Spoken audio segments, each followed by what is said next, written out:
సీతాయనం స్వాగతం సుస్వాగతం.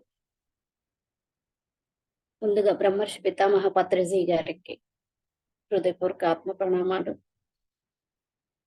నాకు ఈ అవకాశం ఇచ్చిన సద్గురుస్ మూమెంట్ వ్యవస్థాపకులైన భీమినేని వంశీకిరణ్ గారికి, హైమా మేడంకి హృదయపూర్వక ఆత్మ ప్రణామాలు. సీతమ్మ తల్లిని, శ్రీరామచంద్రుల వారిని, హనుమను మనం ఈ క్లాస్కి ఆహ్వానించుకుందాం మాస్టర్స్. వారికి కూడా హృదయపూర్వక ఆత్మ ప్రణామాలు. ధ్యానులందరికీ కూడా హృదయపూర్వక ఆత్మ ప్రణామాలు తెలియజేస్తున్నాం.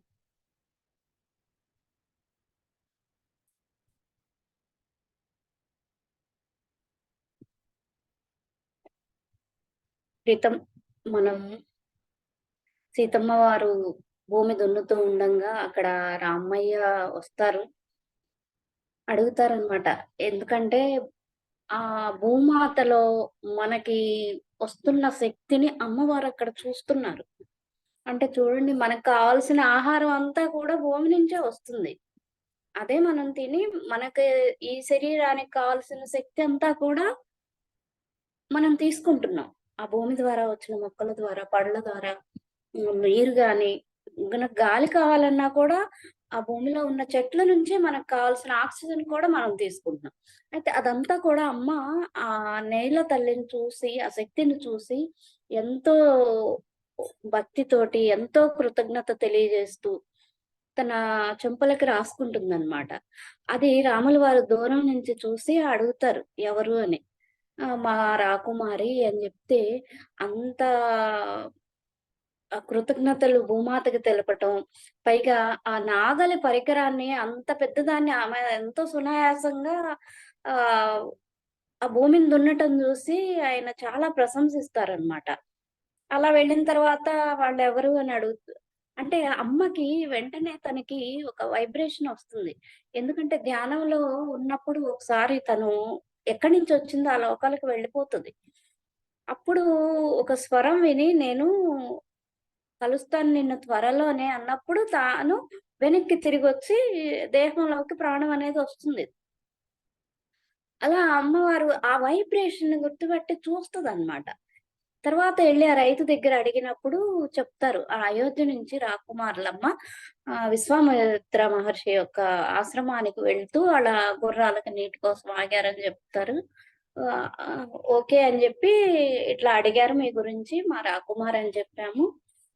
ఆయన చాలా ఆనందపడ్డారు. ఎంతో జ్ఞానం ఉంది అని జెప్పి చెప్తారు. సరే అక్కడి నుంచి వచ్చిన తర్వాత ఏమవుతుందంటే ఆహ్, అమ్మకి స్వయంవరం ప్రకటిస్తారు గదా! ఆ విల్లుని ఎత్తాలంటే ఎవరి వల్ల అవ్వదు. ఓన్లీ ఆ మహాదేవుని యొక్క ఆజ్ఞ అయిన వాళ్ళకి. అంటే ఆయన అనుమతించిన వాళ్ళే దాన్ని లేపగలరనమాట. సీతామాత సునాయాసంగా చిన్నప్పుడే దాన్ని జరుపుతుంది పక్కకి. అది చూసి జనక మహారాజు అప్పుడే నిశ్చయించుకుంటారనమాట. ఆహ్, ఎవరైతే ఈ ఇల్లుని ఎత్తుతారో వారికిచ్చి తన కుమార్తెని వివాహం జేస్తారు. ఆయనకది స్వప్న సందేశం అందుతుంది. ధ్యాన సందేశం. ధ్యానంలో ఆయనకి అనుభవం వచ్చి దాన్ని ప్రకటిస్తారనమాట. అలా స్వయంవరం ప్రకటించినప్పుడు దశరథ మహారాజు విల్లుని చూడటానికొస్తారు. సీతారాములు మటుకు విశ్వామిత్ర మహర్షి పిలిపిస్తే ఆశ్రమానికొస్తే సీతమ్మ వారిని అక్కడ చూస్తారు. ఆ తర్వాత వీళ్ళేంటంటే ఒక ఆలయానికెళ్తారు. సీతమ్మ పూజ చేసుకోవడానికి బయటున్న ప్రకృతిలో ఉన్న ఆశ్రమానికెళ్ళినప్పుడు అక్కడ శ్రీరాముడేంటంటే, ఆ ప్రకృతిలో ఉన్న ఆ మధురమైన గానం ఒకటి వినిపిస్తూ ఉంటుంది. చూడండి, మనం ప్రకృతిలోకెళ్ళామంటే ఆ గాలికి కదిలే ఆకుల చప్పుళ్ళు, ఆహ్, ఆహ్, ఆ పిట్టలు అరుపులు కానీ, ఎంతో సుందరంగా ఆ వీచే గాలి కూడా ఒక శబ్దంని కలిగిస్తాయి.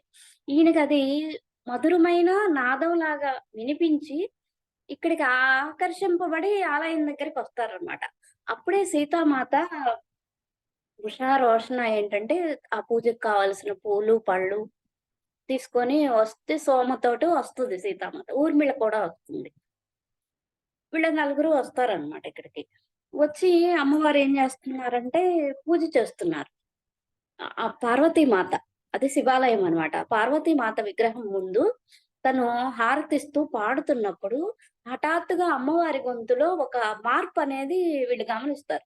అయితే వీళ్ళు యాక్చువల్‌గా ఏంటంటే గుడిలో దేవుని ముందు వైపుకున్నారు కాబట్టి ఎనక నుంచొచ్చే రాముడిని చూడరు వీళ్ళు. ఆయన అక్కడికొచ్చి నిలబడతారు. ఇది అయిపోగానే వెనక్కి తిరగగానే అక్కడ రాముడు ఉంటాడనమాట. ఇలా వాళ్ళిద్దరూ ఒకళ్ళనొకళ్ళు చూసుకోంగలోని ఇద్దరు ఏంటంటే అనుకోకుండా అలా స్థాణువుల్లాగా బిగుసుకుపోయి ఒకళ్ళనొకళ్ళని తదేకంగా చూసుకుంటూ ఉంటారనమాట. అంటే ఎవ్వరు మాట్లాడరు. మౌనంగుంటారు. ఇలా సీతమ్మ వారు అట్లానే అయిపోతుంది. అటు రాముడు అలాగే అయిపోతారు. అయితే ఈ మౌనాన్ని ఛేదిస్తూ లక్ష్మణుడు ఏమంటాడంటే, మేము కోసల రాజ్యం నుంచొచ్చాం. దశరథ తనయులము. పెద్దవాడు శ్రీరాముడు మా అన్నయ్య. నేను లక్ష్మణుడినని చెప్పి తనని తాను పరిచయం చేసుకుంటాడు. ఇక్కడ ఏంటి ఊర్మిళ తను చెప్తుంది. నేను జనక మహారాజు కుమార్తెను. మా అక్క సీత అని చెప్పి తిను పరిచయం చేస్తది. అయినా వాళ్ళు అట్లానే తదేకంగా చూసుకుంటూ ఉంటారనమాట. ఆహ్, మౌనంగానే ఉంటారు. అయితే అక్కడ వాళ్ళు చూస్తున్నది వేరే ఒకళ్ళనొకళ్ళు. అది వీళ్ళకెవరికీ తెలీదు. అర్థం కూడా కాదు. అసలు ఈ లోకంలో ఉన్నారా? ఇక వేరే లోకంలో ఉన్నారా? అనేది కూడా ఈ మిగతా వాళ్ళకి అర్థం కాదనమాట. అప్పుడు కాసేపటికి ఇక తేరుకొని రాముల వారు అడుగుతారనమాట. అయితే "నువ్వు రాకుమారి సీతవు. నేను నిన్ను నిన్న పొలంలో చూశాను. హ్మ్. మట్టి తీసుకొని నువ్వు ఎంతో సున్నితంగా అంటే ఒక బిడ్డని ఈ తల్లి ఎలా అయితే హత్తుకుంటుందో అలాగా నువ్వు ఆహ్, ఆ భూమాతను హత్తుకుంటూ కనిపించావు. అది నేను దూరం నుంచి నిన్ను చూశాను" అని జెప్పి అంటారు. అవును. అది నేనేను. మేము విదేహ ప్రజలకు భూమాతను ప్రేమించి గౌరవించటం బోధిస్తాము. మా శక్తికి మూలం ఆమె భూమాతే అని జెప్పి తను చాలా మృదువుగా సమాధానం జెప్తుందనమాట. అంటే చూడండి భూమాతకి ఆమెను గౌరవించటం. మనం ఓహ్, చాలా మంది రైతులు కూడా ఇప్పటికీ హ్మ్. పొలం పనులు స్టార్ట్ చేయాలంటే ఒక రోజు పెట్టుకుంటారనమాట. ఏరువాక పౌర్ణమి అని మా ప్రాంతంలో చేస్తారు. ఆ రోజేంటి వినాయకుడి చుట్టూ ఉండ్రాళ్ళు పోసి, తిరిగి కొబ్బరికాయ కొట్టి, పొలం దగ్గరికెళ్ళి, అక్కడ కొబ్బరికాయ కొట్టి పూజ చేసి, కొంచెం పని చేసొస్తారనమాట. అంటే మళ్ళీ పొలం పనులు స్టార్ట్ చేయటం. అంటే ఏంటి ఈ మళ్ళీ పంటలు వేసేటప్పుడు కూడా చక్కగా భూమాతకి నమస్కరించుకొని పూజ చేసి విత్తనం గూడా నాటుతారు. ఆ పంట కోసేటప్పుడు అదే అంటే ఆహ్, అవ పంటకి చేసే పనికి ఆ భూమాతకి కూడా ఎంతో గౌరవాన్నిస్తూ ఓహ్, మనం ఎంతో ప్రేమను చూపించుకుంటే ఎందుకంటే చూడండి ఎవ్వరమైనా ఎంత ఆస్తులున్నా, ఎంత డబ్బున్నా, ఎన్ని సం మనం తినేది ఆహారమే. ఆ ఆహారం వచ్చేది ఎక్కడ? భూమి నుంచి వస్తుంది మనకి. మనం భూమే లేకపోతే మనం ప్రాణాలతో ఉండటం అనేది అవ్వదు. మనకి నీరు కావాలన్నా, గాలి కావాలన్నా. అందుకని ఆ గౌరవాన్ని అలా ఇవ్వటం చూసి రాముల వారు చాలా ఇదవుతారనమాట. అయితే అడుగుతారనమాట. "నాకు మీ పద్ధతులను నేర్చుకోవటం చాలా ఇష్టం. నేను ఈ జ్ఞానాన్ని కోసల రాజ్యంలో మా ప్రజలందరికీ కూడా అందివ్వగలుగుతాను" అని జెప్పి అడుగుతారనమాట. అంటే మాకు నేర్పండి మీ పద్ధతులు. అంటే అక్కడ రాజ్యంలో ఇది లేదు. ఇక్కడ వీళ్ళు చేస్తున్నది జ్ఞానాన్ని తీసుకెళ్తాను నేనన్నప్పుడు, గుడి ఎనక నుంచి ఒక స్వరం వినపడతదనమాట. మా జ్ఞానాన్ని మీతో పంచుకోవటం మాకు ఆనందదాయకము అంటూ. అంటే జనక మహారాజు కూడా అక్కడే గుడి దగ్గర ఉన్నారనమాట ఎనక సైడు. ఆయన ఆ మాట మాట్లాడుతూ వీళ్ళ ముందుకొస్తారనమాట. దశరథ మహారాజు పుత్రులైన మిమ్మల్ని ఆహ్వానించడానికి నేనెంతో సంతోషిస్తున్నాను అని జెప్పి చాలా ఆనందంతోటి పొంగిపోతూ జనక మహారాజు అంటారు. వాళ్ళు చక్కగా సగౌరవంగా హ్మ్. జనక మహారాజు అంటున్నారు. "రామా నీ పేరు ప్రతిష్టలు నీకంటే ముందే ఉన్నాయి. అంటే ఈయనకున్న పనులు చేస్తున్న పనులన్నీ కూడా నీ పేరు కన్నా కూడా నువ్వు చేసే పనులే ముందు తెలుస్తున్నాయి. అంటే నీ పనులే ముందున్నాయి. ఇప్పుడు ఫలానా వ్యక్తిని నేను అంటాం. కానీ ఆహ్, ఆ వ్యక్తిని తలుచుకునే ముందుగానే వాళ్ళు చేసిన గొప్ప గొప్ప పనులు అవి గుర్తుకొస్తాయి. అంటే ఈయన కన్నా గాని ఆయన చేసిన పనులే ముందున్నాయి అంటున్నారు. మిథిల అంతటికి కూడా నీ చర్యలన్నీ తెలుసు. నువ్వు మా రాజ్యానికి రావటం మాకెంతో గౌరవప్రదం. మా వ్యవసాయ విధానాలు నీతో పంచుకోవటం నాకెంతో ఆనందం కలుగుతుంది అని చెప్తారనమాట. అయితే అక్కడి నుంచి ఇంకా వెళ్ళిపోతారు. ఆ రాత్రి రోషన, ఉష ఈ సోమలతో పాటు ఆ భోజనాల టైంలో వీళ్ళకి భోజనాలు వడ్డిస్తూ ఉంటారు. జనక మహారాజు చూసారు. ఊర్మిళ చూసింది. అక్కడ సీత సీత చూసారు రాముల వారిని. హ్మ్. ఇది కూడా వెళ్ళిన పరిచారకులు చూసారు. సునయన మాతకి తల్లి కదా! ఆ రాముల వారు ఎలా ఉన్నారు? చూడాలి. ఆయన ఎట్లా ఉంటాడని జెప్పి వాళ్ళని చాలా ఆత్రంగా అడుగుతదనమాట. ఆహ్, నేను మీరు గుడిలో మీరందరూ అయోధ్య నుంచొచ్చిన రాకుమారుల్ని మీరు చూసారు. అందులో రాముడు ఎలా ఉన్నాడు? చెప్పండి నాకు అని జెప్పి అడుగుతుందనమాట. అయితే నాకు ఆ అదృష్టం లేదు చూడటం. అంటే ఆ టైంలో అక్కడ లేదు సునయన మాత. అంటే అడుగుతది ఆయన గురించి చెప్పమని. సీతనడిగితే సీత మౌనంగా ఉంటుంది. ఏం చెప్పదు. హ్మ్. అంటే ఆమె అట్లా అడుగుతున్నప్పుడు నాకు దాంతో ఏ సంబంధం లేదన్నట్లు భోంచేస్తా కూర్చుంటదనమాట సీతామాత. ఇంక రోషన చెప్తది ఫస్ట్. "మహారాణి నేను ఆ విధమైన దారుఢ్యం ఉన్న మనిషిని ఇంతవరకు చూడలేదు. ఆ పెద్ద రాకుమారుని భుజాలు, చేతులు వజ్రాల్లాగా ఉన్నాయి." ఆమెకు కనిపి ఆమె కనిపించింది చెప్తుందనమాట. మళ్ళీ ఉష మాట్లాడుతుందనమాట. "అంతటి సౌందర్యం నేనెప్పుడూ చూడలేదు. వినలేదు కూడా. నేను క్షణం మాత్రం ఆయన మొహాన్ని చూసినప్పుడు, పరిపూర్ణంగా రూపుదిద్దిన కవళికలన్నీ కూడా తీర్చిదిద్దినట్లున్నాయి" అని జెప్పి ఈ ఉష చెప్తుంది. రోషన ఇద్దరు జెప్తారనమాట. ఇంకా వివరణ ఎందుకంటే ఆయనెలా ఉన్నారు? ఏంటి? రాములు వారి గురించి తెలుసుకోవాలని ఆరాటం. మరి నువ్వేమంటావు మీనాక్షి అని జెప్పి మీనాక్షినడుగుతుంది. కానీ యాక్చువల్‌గా ఏంటంటే మీనాక్షి అప్పుడు వెళ్ళలేదు. నేనప్పుడు అక్కడ లేనమ్మా. అది చెప్పటానికి నాకైతే విచారంగా ఉంది. అంటే నేను చూడలేకపోయాను అని అంటుందనమాట. ఇంక సోము వైపు తిరుగుతుంది. అతనెలా ఉన్నాడు? నీకేమనిపించిందో చెప్పుమని అడుగుతది. అయితే సోమ ఏం బదులివ్వదు. మౌనంగా ఉంటదనమాట. మళ్ళీ రెట్టించి అడుగుతది. చెప్పు సోమ వాళ్ళందరూ వాళ్ళకు పెద్దవాడైన రాముడి గురించి చెప్తున్నారు. నీకతను ఎలా కనిపించాడు? ఇప్పుడు చూడండి మన ఇంట్లో బిడ్డకి మనం సంబంధం చూస్తున్నప్పుడు మనం చూడలేదనుకోండి, చూసిన వాళ్ళని అడుగుతాం గదా! అబ్బాయి ఎలాంటి వాడు? ఎట్లా ఉంటాడు? ఏంటి? అని జెప్పి ఆ ఆతురత అన్నమాట. అన్ని వివరాలు తెలుసుకోవాలి. తల్లి మనసు అది. సో, ఆమె ఏం మాట్లాడదు కదా! నువ్వు నువ్వు అప్పుడు అక్కడే ఉన్నావు గదా! ఎందుకు మాట్లాడటం లేదు? చెప్పు నువ్వు చూసావు గదా! అన్నప్పుడు అప్పుడు మళ్ళీ 2, 3 సార్లు రెట్టించినప్పుడు మాట్లాడుతదనమాట. మహారాణి నేను ఆయన రూపాన్ని చూడలేదు. ఆయన రూపం నుంచి ఒక గొప్ప కాంతి నన్ను గుడ్డిదాన్ని జేసింది. ఆ కాంతి ఎంతో తీవ్రంగా ఉంది. నేను నా కళ్ళను వేరే వైపుకు మరల్చుకోవాల్సొచ్చింది అని అంటే సోమకేంటి ఒక గొప్ప తేజస్సుని చాలా తీవ్రంగా ఉన్న తేజస్సుని ఈవిడ చూసింది. అన్నమాట. ఇంక మాతేం జేసింది, తన భోజనాలను, పదార్థాలన్నీ పక్కన బెట్టి, ఆ మాటలు వింటూ హఠాత్తుగా ఇంకా తను నవ్వుతూ అంటుంది. "సోమా కూడా నేను చూసిందే చూస్తుంది. కానీ సోమ నువ్వు ఆ కాంతిలోకి స్థిరంగా చూసుండటం నేర్చుకోవాలి. అలా చేస్తే నేను చూసినట్లే నువ్వు కూడా ఆయన్ని రూపాన్ని చూసుండేదానివి. ఎప్పుడూ కాంతి నుంచి దూరంగా చూడకు." అంటే ఈమె కాంతిని చూసింది. చూడండి మనం కూడా ఆత్మలు గాని, ఏ భగవత్ స్వరూపమైనా కాంతి రూపంలోనే ఉంటారు. వాళ్ళకి రూపం కాదు అంటారు కదా! నేను 2 సార్లో, 3 సార్లో నా ప్లేస్‌లో నేను ఒక లైట్ లాగా కనిపించటం నాకు కనిపించింది. ఒక 2 టైమ్సో, 3 టైమ్సో.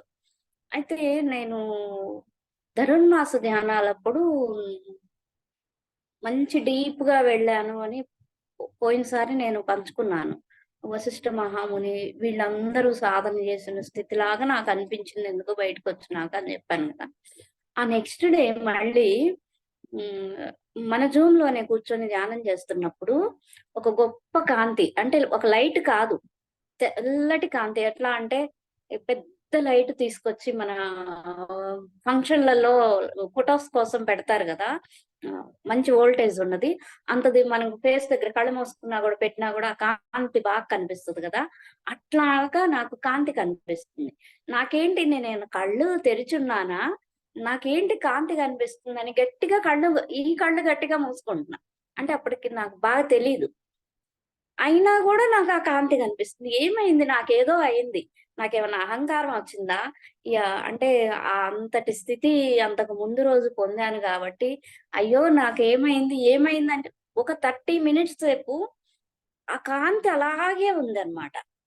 అంటే నాకక్కడ తెలీదు. ఏదైనా మనకు ఒక అనుభవం వచ్చినప్పుడు మనం మాస్టర్‌కి చెప్పుకొని మనం సందేశం తీసుకోవాలి. కానీ నాకు ఆ టైంలో ఏంటంటే, నాకది పోతదనమాట. ఆ అవేర్‌నెస్‌లో నాకు ఆ ఎరుక ఉండట్లేదు. ఒక 30 నిమిషాల తర్వాత అప్పుడు కామ్ అయిపోయింది. అప్పటిదాకా నేను కళ్ళు తెరవలేదు. కానీ ఆ కాంతి కనిపిస్తూనే ఉంది. ఆహ్, అప్పుడే గనక నాకిది గుర్తుండున్నట్లయితే మాత చెప్పినట్టు ఆ కాంతిలో ఎవరు కనిపించేవాళ్ళో, ఏం కనిపించేదో తెలీదు.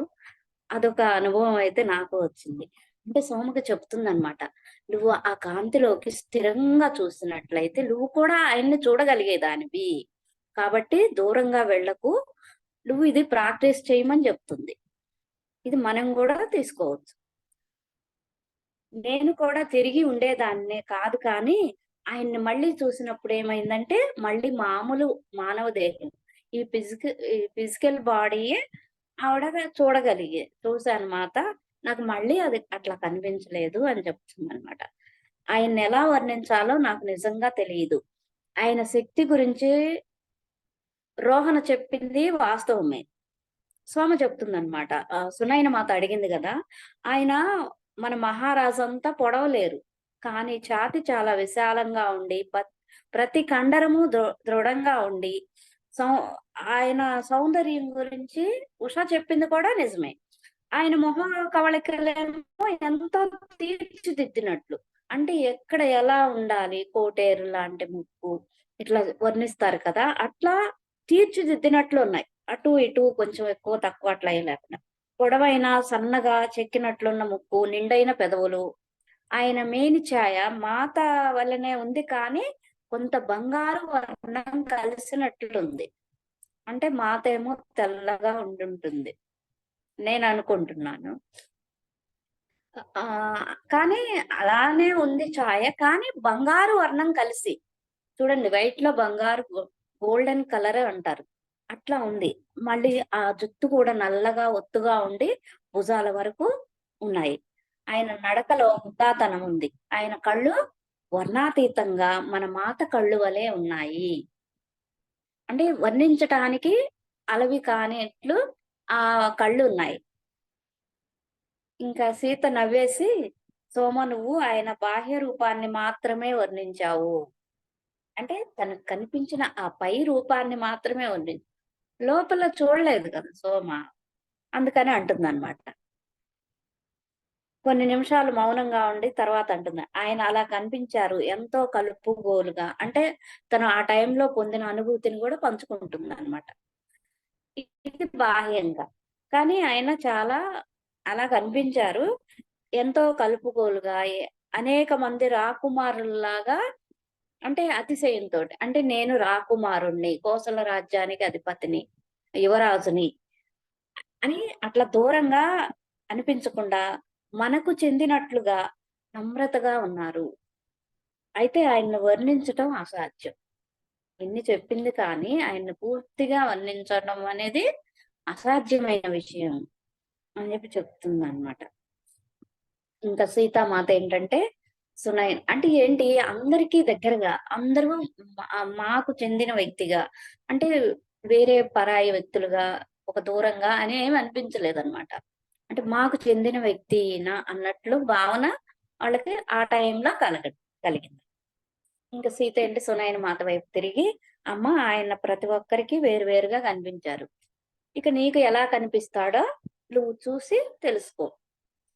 అంటే ఎవరి కోణంలో వాళ్ళు చూసారు ఆయన్ని. తల్లికి కూడా చెప్తుందనమాట. నువ్వు చూసి నీకెలా కనిపిస్తారో నువ్వు చూసుకో అని చెప్తుందనమాట. అయితే ఈ మీనాక్షికి ఇదంతా జరుగుతున్నప్పుడు ఆమెకొక సంఘటన గుర్తుకొచ్చిందనమాట. అయోధ్య రాకుమారులు మిథులకు రాకముందు ఒకరోజు రాత్రి భోజనాల దగ్గర సునయన మాత రాముని విజయాల గురించి, ఆయన ధైర్య సాహసాల గురించి, తాటకి అనే రాక్షసిని సంహరం గురించి చెప్తూ ఉంటే సీత మొహంలో కోపం కనిపించింది. అయితే అది జనక మహారాజు గ్రహించి, "ఎందుకలా నిరసిస్తున్నావు సీత" అని ఆయన విషయం ఏంటని తెలుసుకోవటం కోసం సీతామాతను అడిగారనమాట. అంతటి హింస అవసరమా? అందులోనూ ఒక స్త్రీ పట్ల అలా ప్రవర్తించటం ప్రకృతి నియమాలకు విరుద్ధం కాదా? అందరూ ఆశ్చర్యంగా సీతామాత వైపు చూస్తున్నారు. అయితే అక్కడ జనక మహారాజు చాలా స్థిరంగా జవాబు చెప్తున్నారనమాట. "నేను రాముడు చేసిన ఏ చర్యను ఎన్నడూ ప్రశ్నించను. ఆయన చేసేదంతా ఆ మొత్తం ప్రాంతం కోసం." అంటే చూడండి, మన దేశంలో ఉన్న గొప్ప సంస్కృతి ఏంటంటే స్త్రీని గౌరవించటం. అలా స్త్రీ ఏం చేసినా కానీ ఆమెని సంహరించటం అనేది ప్రకృతి నియమాలకు విరుద్ధం కదా! మరి ఆయన చేసిన పని సీతామాతకు అర్థం కాలేదనమాట. అది తప్పు. అంతటి హింస అవసరమా? అని జెప్పి అన్నప్పుడు జనక మహారాజు చెప్తారు. ఆయన ఆ ప్రాంత ప్రజల కోసం చేశాడని. అయితే ఆమేమి సంతృప్తి అయితే చెందలేదు. అది సీతామాతను చూస్తేనే, ఆ ఫేస్‌లో ఆ ఫీలింగ్స్ చూస్తేనే ఆళ్ళందరికి అర్థమైపోయిందనమాట. అయితే వెంటనే ఏం జేశాడు జనక మహారాజు సంభాషణని మార్చేశారు. ఏంటంటే అహల్య, గౌతమ మహర్షి భార్య అయిన అహల్య, ఈ గౌతమ మహర్షి శపించాడు. రాముడు విముక్తి కలిగించటం వైపు ఆ కథని మార్చేశారనమాట. అంటే అంటే రాముడు చేసిన పనులన్నీ కూడా కథలు కథలుగా అన్ని రాజ్యాల్లో చర్చించుకోవటం జరిగిందనమాట. ఇది చాలా ప్రాముఖ్యత సంపాదించుకుంది. ఎందుకంటే ఇంద్రుడు, దేవతలకు రాజైన ఇంద్రుడు ఏం జేస్తాడు? ఆయన డ్యూటీ కోసం ఆయన చేసిన ఆమెను వంచన చేయటం జరిగింది. అది గౌతమ్ మహర్షి చూసి ఇలాగ చేస్తావా అని చెప్పి ఆయన్ని శపించినప్పుడు, ఎందుకంటే ఇక్కడ ఆయన డ్యూటీ ఆయన చేయటానికొచ్చాడు. అహల్యమాత గుర్తించింది. కానీ గౌతమ్ మహర్షి ఇలా రావటం చూసి అహల్యమాత మీదేమో ఆయనకేమి అనుమానం ఏమి లేదు. ఈ ఇంద్రుడిని ఇలాంటి పని జేస్తావా? నా రూపంలో వస్తావా? అని జెప్పి ఆయన్ని శపించబోయినప్పుడు, ఇంద్రుడు ఈ అష్టదిక్పాలకుల మీద అందరికి, దేవతలందరి మీద అధిపతి.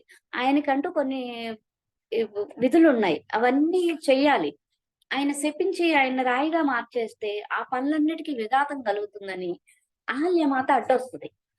అప్పుడు ఈయన చల్లిన జలం ఆమె మీద పడిపోయి ఆమె రాయిలాగా మారిపోయింది. అంటే తన వైపుకు మరల్చుకుంది.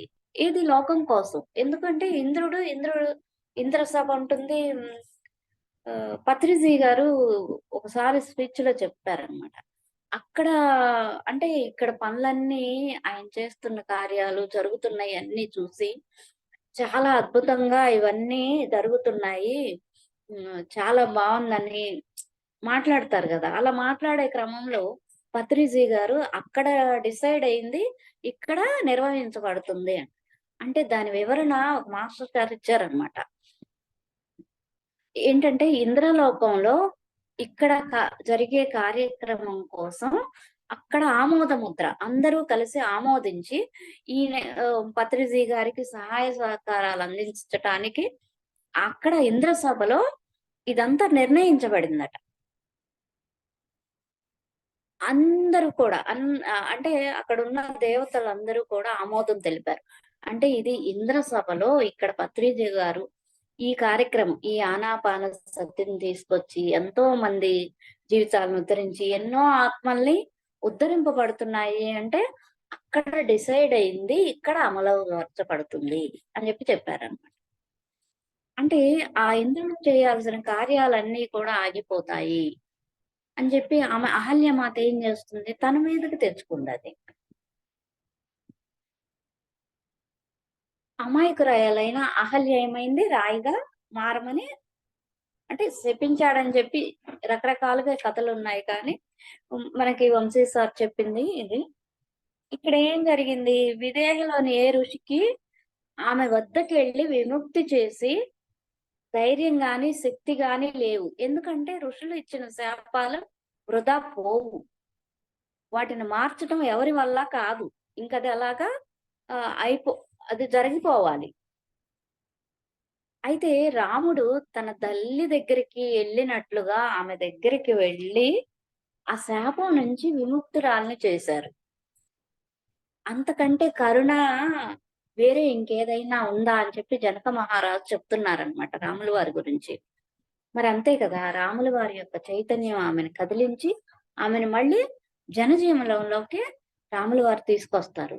ఆ సాహసం ఏ ఋషి కూడా ఎంతో సాధన చేసిన ఋషి కూడా చేయలేకపోయారంటే, ఋషుల యొక్క శాపాల యొక్క ఫలితం అలా ఉండేది. అది విన్న వెంటనే సీతామాత హృదయం ద్రవించింది. ఎందుకంటే ఆమె లోకమాత అందరిని ప్రేమిస్తది. ఎవరి కష్టాన్నైనా తన కష్టం చేసేసుకుంటారు కదా! అది చాలా గొప్ప చర్య. అంటే అలా జరగటం అనేది. ఆమె తప్పేమీ లేకపోయినా అహల్య అన్యాయంగా శపించబడింది. అంటే ఏంటంటే ఆగమన్నట్లుగా ఏమో అడ్డొచ్చేసరికి అది ఈమెకొచ్చేసింది. అయితే రాముడు ఆమెకు విముక్తి కలిగించటం అనేది ముఖ్యమైన విషయం. ఒకానొక శాపాన్ని వెనక్కి మరల్చటం అనేది ఎంతో అరుదైన విషయం. ఋషులకు కూడా అది అసాధ్యం. ఋషుల శాపాలు అమాయకులపై ఎలా పనిచేస్తాయో మళ్ళీ మనం చూసాం. ఎంతో నిర్మలమై, వివేకం కలిగి, స్వయంగా ఋషి అయిన వ్యక్తే అంతగా వంచించబడటం ఎంత బాధాకరం. అంటే ఆమె గొప్ప ఋషి, గొప్ప సాధకురాలు. అలాంటి ఆమె అలాంటి వంచనకి తను గురి అయ్యి ఇది ఆ చర్య జరగటం అనేది చాలా బాధ కలిగిస్తుంది. ఏదో ఒక రోజు ఎవరో ఒకరు దీన్ని సరిచేస్తారు సీత. ఋషులు తమ శక్తిని దుర్వినియోగం చేయటం పెరుగుతూ ఉండటం వల్ల మనం గమనిస్తున్నాము. అయితే అది ఇప్పుడు అంతమయ్యే సమయం ఆసన్నమై ఉంటుంది. అంతే గదా! రాముల వారు ఆ శాపాన్ని నిర్వీర్యం చేశారు కదా! అంటే ఇక స్టార్ట్ అయింది. ఇక శాపాలు పనిచేయవు అని జెప్పి. ఈ సంభాషణ జ్ఞాపకం వచ్చినప్పుడు తాటకిని వధించటం అనేది అయోధ్య రామునిపై సీతకు గల అభిప్రాయంలో ఏమైనా మార్పు చేసుకుందా లేదా అని ఈ మీనాక్షికి ఒక డౌట్ ఉండిపోయిందనమాట. అంటే ఇంకా అంటే అక్కడ స్త్రీని వధించడం అనేది ఆమె తప్పుగా తీసుకుంటుంది. అక్కడ రాముడిని అంగీకరించట్లేదు. అలాగే ఉందా ఏంటా అనుకుంటదనమాట. అయి ఆమె మనసులో ఆ క్వెషన్ అలా ఉండిపోయింది. దానికి జవాబు కూడా మనం ముందు తెలుసుకుందాం. ఇప్పుడు అనేక తరాలుగా మహాదేవుని యొక్క విల్లు వీళ్ళ రాజప్రసాదపు ఆలయంలో ఉంచారు. అంటే రాజమందిరం పునర్నిర్మించినా, దాన్ని ఎక్స్‌టెన్షన్ చేస్తా ఉంటారు గదా! ముందు ముందు ఎన్నో పెరుగుతూ ఉంటాయి గదా! అలా చేస్తున్నా కానీ ఈ ఆలయాన్ని అలాగే ఉంచేసి, మిగతా ప్రాంతం అంతా కూడా వీళ్ళు ఇంకా రాజప్రసాద్ ఇంకా కట్టడాలు కడుతున్నారు కానీ, ఈ ఆలయం మటుకు పూర్వం నుంచి ఎలా ఉందో అలాగే ఉండిందనమాట.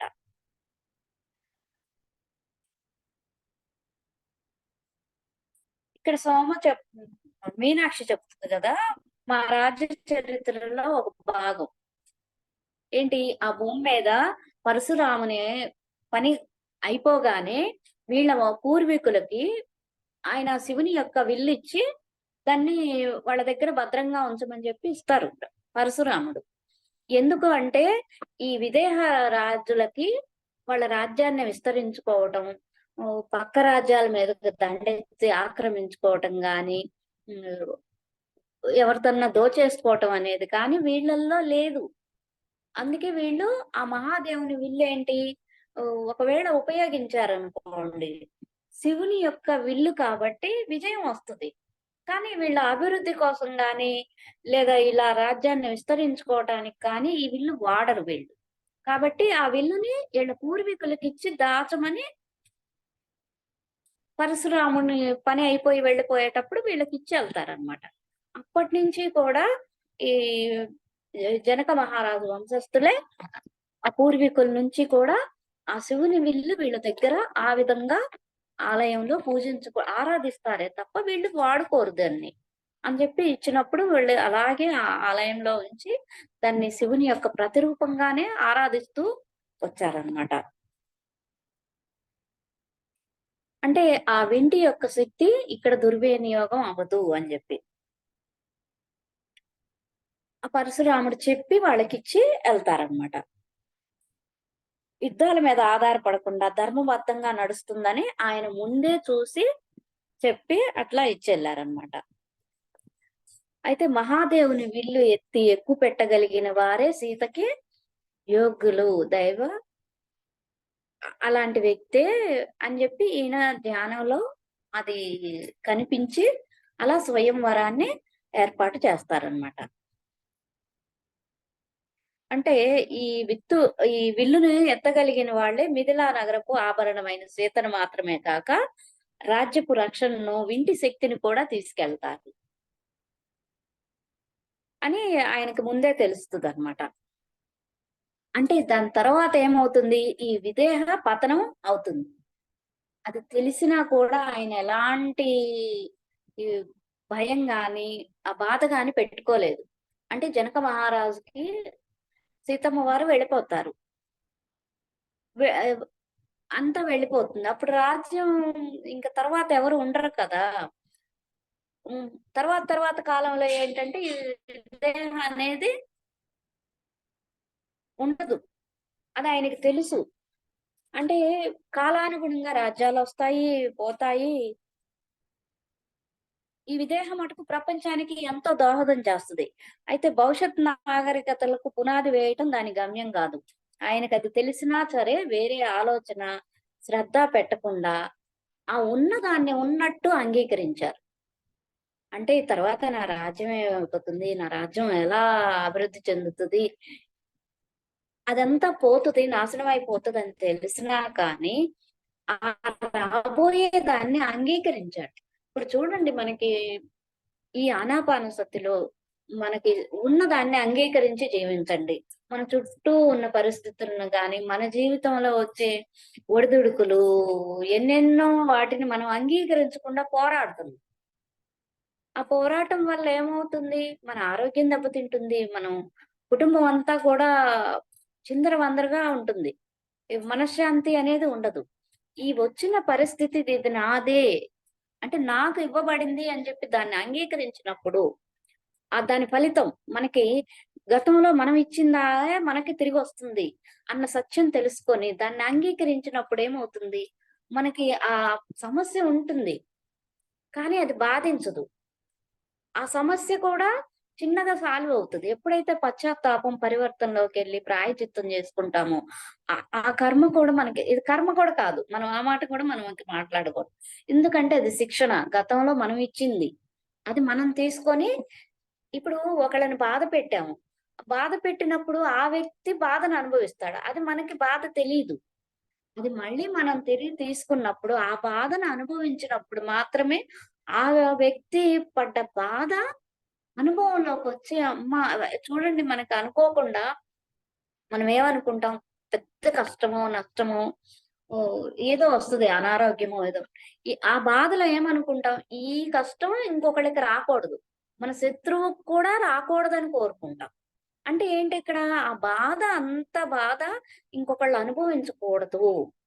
అలాంటి పశ్చాత్తాపంలోకి నేనెవరినో బాధ పెట్టుంటాను. మనకి ఈ జ్ఞానం తెలియనప్పుడు కూడా ఏ కర్మో మనం ఏ జన్మలో చేసుకున్నామోలే అనుకుంటాం. ఇందులోకొచ్చాక నిజంగా దాన్ని చూసుకున్నప్పుడు మనం పశ్చాత్తాపంలో ఉండి, ఆ భగవంతుడికి సరెండర్ అయినప్పుడు దాన్ని ఈజీగా తీసేస్తాం. మనం కొన్నిటిని మటుకు అనుభవించాల్సుంటుంది. ఆ జ్ఞానం పెరిగే కొద్దీ ఏమవుతుంది మన కర్మలన్నీ భగవద్గీతలోనే ఉంది కదా! జ్ఞానాగ్ని దగ్ధ కర్మాణం. అంటే జ్ఞానం అనే అగ్నిలో మన కర్మలన్నీ దగ్ధమైపోతాయి. అందుకని మనం ఉన్నదాన్ని ఉన్నట్లు మన లైఫ్‌లోకి ఇదొచ్చింది అంటే ఇది మనదే. మనం ఇచ్చిందే మనకొచ్చింది. యద్భావం తద్భవతి. ఈ విధంగా మనం తెచ్చుకుంటాం.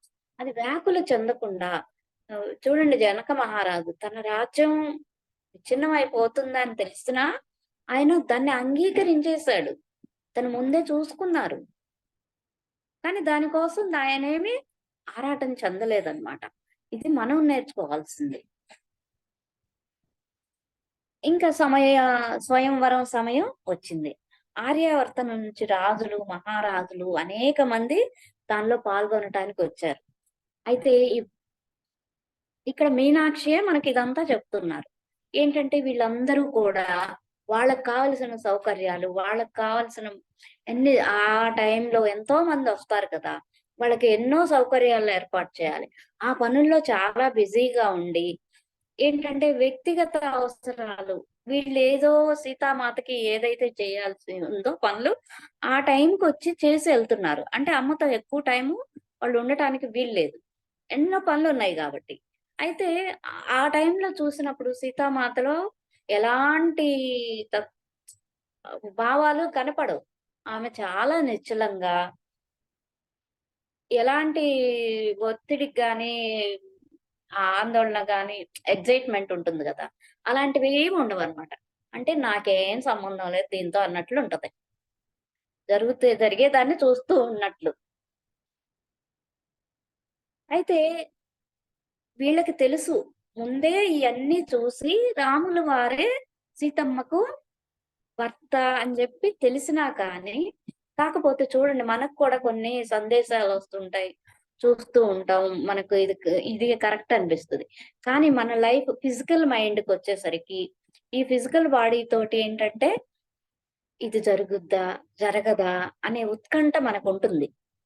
అలానే వీళ్ళేంటంటే, ఆ స్వయంవరంలో ఏం జరగబోతుందో, ఏ ఏం ఫలితాలొస్తాయో అన్న ఉత్కంఠతోటి వీళ్ళందరూ ఉన్నారనమాట. అయితే ఇవన్నీ జరుగుతున్నప్పుడు మాత మటుకు చాలా ప్రశాంతంగా, నిశ్చలంగా ఉంటుంది. అయితే ఎంతో మంది రాజులు ఇప్పుడు స్వయంవరం ప్రకటించినప్పుడు అందరు రాజులొస్తారు. అందరూ ఇల్లు ఎత్తడానికి ప్రయత్నిస్తున్నారు. అయినా కూడా సీతామాత ఎలాంటి తొత్రపాటు అనేది ఉండదన్నమాట ఆమెకి.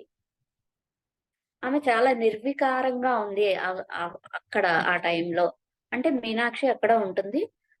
ఇక్కడ ఉన్న వాళ్ళు చెప్పినప్పుడు మీనాక్షి వింటదన్నమాట.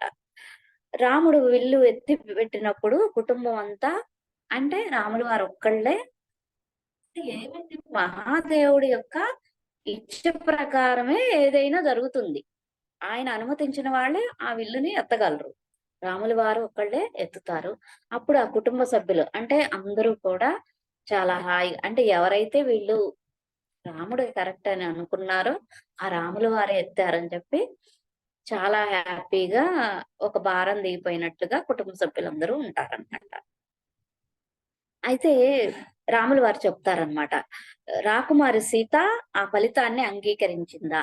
ఇది నేను తెలుసుకోవటానికి నేను మర్నాడొస్తాను. అంటే ఏంటి ఇప్పుడు తన భవిష్యత్తు గురించి ఆలోచించి నిర్ణయం తీసుకోవడానికి ఆమెకు ఒక రోజు ఉంది. అప్పటి వరకు స్వయంవర ఫలిత ప్రకటన చేయలేదు. అంటే చూడు, నేను ఎత్తిపెట్టాను కాబట్టి నేనే గెలిచాను అని చెప్పట్లేదు. ఇక్కడ రాములు వారేం చేశారు, ఆమెకి ఎంచుకునే అవకాశం ఉంది. అంటే ప్రతి స్త్రీకి తన పార్ట్‌నర్‌ని ఎంచుకునే స్వేచ్ఛా స్వతంత్రాలున్నాయి. ఇక్కడ మనం ఇది పర్టిక్యులర్‌గా తీసుకోవాల్సిన విషయం. మామూలుగా మనం ఏం చేస్తాము, మన పెద్దలు గాని, ఎవరైనా పెద్దవాళ్ళు నిర్ణయించి, వీళ్ళు తగిన వాళ్ళు, మన కుటుంబానికి సరిపోయిన వాళ్ళు, ఇలా అన్నీ సరిపోయాయని చెప్పి చేస్తారు. ఎక్కువగా చేసుకునే వాళ్ళ ఇష్టాయిష్టాలు కూడా నాకు తెలిసి అడగటం అనేది ఉండదు. అక్కడ వ్యక్తులు కూడా ఏంటంటే అందరూ మన పెద్దవాళ్ళు మన మంచి కోసమే చేస్తున్నారన్నట్లు ఉంటుంది. కానీ మనం చేయాల్సిన విషయం, నేర్చుకోవాల్సిన విషయం ఏంటంటే, లైఫ్ అంతా వాళ్ళు లీడ్ చేయాలి గాబట్టి వాళ్ళతోటి. వాళ్ళ ఇష్టాయిష్టాలు, వాళ్ళ అభిప్రాయాలు తెలుసుకొని, వాళ్ళని గౌరవించటం అనేది రాములు వారు అప్పుడే దాన్ని అమలు జేశారాయన. అంటే నేను గెలిచాను కాబట్టి నన్నే చేసుకోవాల్సిన అవసరమేమి లేదు. తనకి ఎంచుకునే ఎంపిక తనకి ఉంది స్వేచ్ఛ. కాబట్టి నేను తర్వాత రోజొస్తాను. ఆలోచించుకోమని చెప్తారనమాట రాములు వారు. అందుకని చెప్పి స్వయంవరం ఇట్లా రాముడికే అని జెప్పి చెప్పలేదన్నమాట ఎవరు కూడా. ఆ మరుసటి రోజు రాములు వారు లక్ష్మణుడిని తీసుకొని ఆ ప్రసాదానికొచ్చినప్పుడు మాత, మహారాజు, సునయన మాత కూడా ఏకాంతంగా వాళ్ళు కూర్చొని మాట్లాడుకోవటం జరిగింది. అయితే అక్కడ ఏం మాట్లాడుకున్నారో ఎవరికీ తెలీదు. వాళ్ళు ఏకాంతంగా మాట్లాడుకున్నారనమాట. అయితే తర్వాత ఈళ్ళందరికీ తెలిసిందేందంటే అక్కడ ఉన్న పరిచారకులందరికీ సీత భర్తగా రాముల వారిని అంగీకరించింది అని మాత్రమే తెలిసిందనమాట. అయితే ఒక్క మాట తెలిస్తే ఏమవుతుంది చూడండి మనం కూడా ఇంకా మిగతా అందరికి కూడా రాముల వారిని మన మాతకి భర్తగా వచ్చారు అని జెప్పి ఒకళ్ళ నుంచి ఒకళ్ళకి, ఒకళ్ళ నుంచి ఒకళ్ళకి అట్లా అందరికీ కూడా ఆ విషయం తెలిసిపోయిందనమాట. అయితే మిగతా అంటే అక్కడ జరిగినియి చిన్నప్పటి నుంచి గూడా చిన్నతనం నుంచి ఆశ్రమాల్లో కానీ, ఋషుల దగ్గర గాని జరిగినయన్నీ గూడా కథలు కథలుగా చెప్పుకునేవాళ్ళు కదా! అయితే అక్కడ ఏం సంభాషణ జరిగిందనేది ఎవరికీ తెలియలేదు. ఒక అంగీకారం ఒక్కటే తెలిసింది. అయితే తర్వాత చాలా రోజుల తర్వాత భోజనాల సమయంలో భోజనాలు వడ్డిస్తూ అంటే అందరూ తినెళ్ళిన తర్వాత వీళ్ళు తింటారు గదా! అలా కూర్చొని తినేటప్పుడు ఒక పరిచారకుడు అయితే ఆళ్ళకి వడ్డిస్తున్నారనమాట. వాళ్ళు భోంచేసేటప్పుడు జరిగిన సంభాషణ వరకు ఆయన చెప్తున్నాడనమాట. స్వయంవర సమయంలో రామలక్ష్మణులు మిథులకు రావటం ఎంతో అదృష్టం అని చెప్పి జనక మహారాజు అన్నారు. రాముడు నవ్వి అది యాదృచ్ఛికంగా జరగలేదు అని చెప్పి దానికి వివరణ ఇస్తున్నారనమాట. అంటే యాదృచ్ఛికంగా జరగలేదు ఇదేది కూడా. హ్మ్. తాటికితో యుద్ధం నాకు చాలా కష్టంగా ఉంది. ఎందుకంటే ముఖ్యంగా ఆవిడ స్త్రీ అవ్వటం నాకు బాధ కలిగించింది. కానీ ఆవిడేంటంటే ఆశ్రమాల మీద పడి, ఆ ముని బాలకుల్ని చాలా మందిని ఆవిడ చంపింది. నేనక్కడ ఆమెను సంహరించాల్సొచ్చింది. ఆ టైంలో నా లోపల చాలా ఆందోళనతోటి ఆయన కలత నిద్రపోతూ ఉంటారనమాట. అంటే నేను ఒక స్త్రీని వధించాల్సొచ్చింది. స్త్రీని చంపటం అనేది తప్పు కదా! అయితే అక్కడొక గొప్ప శక్తి నా సమక్షంలోకొచ్చింది. ఎంతో ప్రశాంతత, ప్రేమ నాలో కలిగించింది. యుద్ధం వల్ల కలిగిన బాధ నాకు తుడిచిపెట్టుకుపోయింది ఆ టైంలో.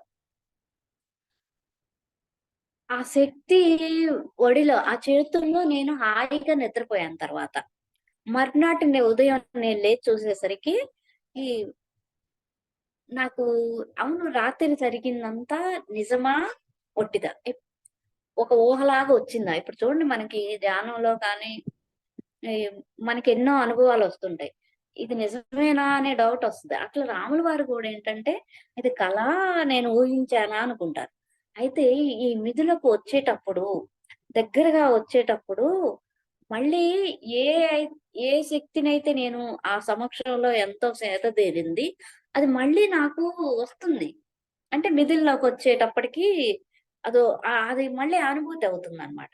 ఆ గుర్రాలకి నీళ్లు పెట్టుకోవటం కోసం ఆగినప్పుడు, రాకుమారి సీత ఆ పొలంలో చూస్తారనమాట. అయితే ఎక్కడైతే తను నైరాశ్యంలో ఉన్నారో, తనను ఓదార్చిన శక్తి మళ్ళీ అక్కడి నుంచే వస్తుందని ఈయన గ్రహించారనమాట. "నువ్వు నేలను ముద్దు పెట్టుకోవటాన్ని, రాక్షసిని చంపినందుకు నన్ను క్షమించావన్న సంకేతకం నాకు కనిపించింది." అట్లా భావించాను నేను. అయితే రాముల వారు మాట్లాడినంత సేపు కూడా సీతామాత మౌనంగా ఉంటది. హ్మ్. అంతకుముందు సీత అదే ఉద్దేశంలో ఉంది కదా! ఒక స్త్రీని చంపడం అనేది అది కరెక్ట్ కాదు క్షమించలేకపోతుందన్నమాట. అంటే ప్రకృతి నియమాలకు విరుద్ధంగా చేశారు అని. అయితే అప్పుడు చెప్తుందన్నమాట. ఆ మాత భూమాత యొక్క శక్తిని ఒక్కటే కాకుండా, భూమాత నుంచి ఆమెకొక సందేశం అందింది ఆ టైంలో. ఏంటంటే కొంతమంది రాక్షసులు హ్మ్.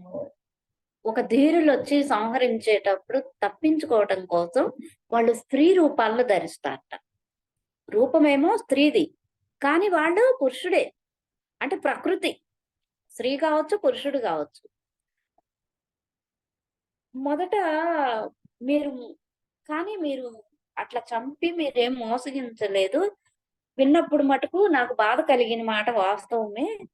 అయితే ఆమె బాహ్య రూపాన్ని ఆ శరీరం ధరించిన రాక్షస ప్రకృతి. స్త్రీ గాని, పురుషుడు గాని. ఆ ప్రకృతిని చూడటం మీ పరీక్ష. అయితే నాకు ఆ విషయాన్ని తెలియజేసింది భూమాత. అంటే ఆ రాక్షసులు స్త్రీ రూపంలో ఉంటే ఇప్పుడు చాలా మంది ధీరులైన వాళ్ళు చంపటానికొచ్చినప్పుడు స్త్రీని చంపకూడదని వెళ్ళిపోతూ ఉంటారు. అందుకే చెప్తారు గదా! మనకి రామాయణంలో ఉంది. ఆయన ఎడమ చేత్తో బాణం వేశారు అని. ఎందుకు అంటే మనిషిలో కుడి వైపున పురుషతత్వం, ఎడమ వైపున స్త్రీ తత్వం ఉంటుంది. అందుకే చూడండి మనల్ని కూడా భర్తకి ఎడమ వైపు నుంచోబెడతారు. ఎందుకంటే ఎడమ భాగం పరమేశ్వరుడు కూడా తనలో సగభాగాన్ని పార్వతీమాతకి తను ఎడమ వైపు పెట్టుకుంటారనమాట. అట్లాగా ఈవిడేంటంటే ఆ ఎడమ చేత్తోటి బాణం సంధించి వేశాడు అని చెప్తూ ఉంటారు. అసలు విషయం ఏంటంటే తను ఒక రాక్షసుడు. ఆ స్త్రీ రూపం ధరించి తన ప్రాణాలను కాపాడుకుంటూ వంచన చేస్తూ తిరుగుతున్నాడు. ఇక్కడ రాముడు అది గ్రహించి అది చేస్తున్నది తప్పు కాబట్టి ఆయన చంపటంలో అది తప్పు కాదు అని సీతామాతకి భూమాత ఎరుకుపరుస్తదనమాట. అప్పుడు ఆమె ఆ భూమాతకి ఎంతో కృతజ్ఞతలు తెలుపుకుంటదనమాట. దానికి నిజాన్ని చెప్పినందుకు. ఈ స్త్రీ రూపం ధరించింది అంతేగాని తను స్త్రీ కాదు. అది ఆ వివరణ ఇచ్చేసరికి రాములు వారు ఎంతో కదిలిపోతారనమాట. అంటే అంతగా అర్థం చేసుకొని, తను అంతకు ముందున్న కోపాన్నంతా వదిలేసింది కదా! అప్పుడు చెప్తున్నారనమాట. తాటకి మరణం ముగింపు కాదు. అనేక యుద్ధాలు, కష్టమైన యుద్ధాలు మన ముందున్నాయి. అంటే ఒక్క తాటకి సంహారమే కాదు. ముందు ముందు మన ముందు అనేక యుద్ధాలున్నాయి. అనేక మందిని కూడా ఇట్లా సంహరించాలని చెప్తున్నారనమాట. అంటే ఇంకా పరిచయాలు కూడా ఆపేస్తాడనమాట. ఈ ఉషా ఏంటి కానివ్వులు మిగతా ఇంకా చెప్పు చెప్పు అంటుందనమాట. తర్వాత మాత ఏమన్నది అని. ఇంక నేనేం వినలేదు. అంతవరకే నేను విన్నాను. అంటే వాళ్ళకి భోజనాలు వడ్డించే టైంలో అతను విన్నదే అంతవరకనమాట. ఇంక మీనాక్షి అంటుందనమాట. అయ్యో! నేను వారికి పూర్తి ఆనంద ఉల్లాసాలతో నిండిన ప్రశాంతమైన భవిష్యత్తును ఆశిస్తున్నానే. ఇంకా రాక్షసులతోటి పోరాటాలు కాదు అని జెప్పి తనేంటంటే అంటే ఇంకా చాలా యుద్ధాలు చేయాలి మనం అంటున్నారు గదా! వీళ్ళు చక్కగా ఆనందంగా రాజ్యంలో వాళ్ళ ఆనందకరమైన జీవితాన్ని వాళ్ళు గడుపుతారనుకుంటున్నాను. ఇంకా ఎన్నో ఉన్నాయా ఇలాంటివి అని జెప్పి తను చాలా బాధతోటి నిట్టూరుస్తదనమాట. అంటే అప్పుడు సోమ అంటుందనమాట. మనలో ఎవ్వరము విచారపడాల్సిన అవసరం లేదు. సో శ్రీరాముడు చేసే ప్రతిదీ మనందరి రక్షణ కోసం. మళ్ళీ మన ప్రయోజనాల కోసమే. ఆయన చేసేదంతా గూడా మనకి రక్షణ కలిగించటానికి. ఇంకా తద్వారా మనకి ప్రయోజనాలు చేకూర్చడానికి. అయితే అన్ని యుద్ధాల్లో కూడా ఆయన జయిస్తాడు. అందులో సందేహం వద్దు. కనుకనే మన మాత ఆయన్ని ఎంచుకున్నది అని జెప్పి. ఎంపిక చేసుకున్నది గూడా అందుకోసమే అని జెప్పి చెప్తుంది. ఇంక తర్వాత పెళ్లి పనులన్నీ మొదలైపోతాయి. అయోధ్య నుంచి వచ్చే అతిథులందరినీ ఆహ్వానించటం, వివాహ వేడుకలు అత్యంత ఉల్లాసమైన సమయం. కానీ మాత వెళ్ళిపోయే సమయం దగ్గర పడుతుంది. అది గుర్తుకు రాగానే మీనాక్షికి విచారం కలిగిందనమాట. ఎందుకంటే ఆమె లేకుండా జీవితాన్ని ఊహించుకోలేకపోతుంది. అంటే ఏంటి వివాహం జరిగితే తను రాముల వారితో కోసల రాజ్యం వెళ్ళిపోతుంది గదా! అయోధ్యకి.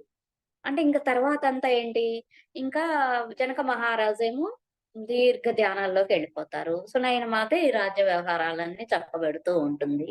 అంటే మాత లేకుండా ఈ రాజప్రసాదంలో ఎంతో వెలుగులు నింపిన సీతమ్మ లేకుండా ఆ ఆనందాన్ని